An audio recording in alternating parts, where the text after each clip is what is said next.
ওমরে ফারুক রাদিয়াল্লাহু তাআলা আনহু একবার উবাই ইবনে কাবকে বললেন, ইয়া উবাই, মা হুয়া তাকওয়া? আল্লাহ কোরআনে এত তাকওয়ার কথা বলেছেন, তাকওয়াটা কি? উনি প্রশ্নের উত্তর না দিয়ে উনিও প্রশ্ন করলেন। উনি বললেন, হাল সালাকতা তরিকান তাশাউ?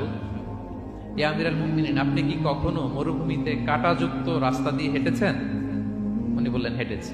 তো কিভাবে হেঁটেছেন? দেখেন কেমনে উত্তর দেয় এক সাহাবী আরেক সাহাবী। যেখানে যে রাস্তায় কাঁটা আছে, ক্যাকটাস আছে, গুলমলতা, কিভাবে হেঁটেছেন? তিনি বললেন, ইজতাহাদতু ওয়া তাশাম্মারতু, আমি আমার জুব্বা পাগড়ি খুব আঁটোসাঁটো করে কাপড়টা উপরের দিকে টেনে এমন সাবধানে হেঁটেছি যাতে ক্যাকটাসের কাঁটা আমার গায়ে না লাগে। এই পথটা পাড়ি দিতে খুব সাবধানে, খুব প্রিকশন নিয়ে, এক্সট্রা কশন নিয়ে আমি পার হয়েছি। উবাই ইবনে কাব বললেন, হাদা হুয়া তাকওয়া, এটাই তো তাকওয়া। এই তো বুঝে গেছেন আপনি। আপনি একটু আগে প্রশ্ন করছেন তাকওয়া কি, এটাই তাকওয়া।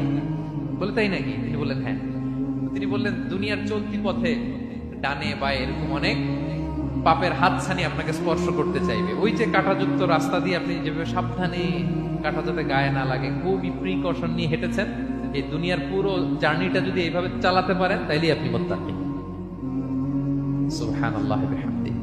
আল্লাহ তাআলা বলেন, যাদের মধ্যে এই তাকওয়ার সেন্স আছে আমি তাদেরকে ভালোবাসি।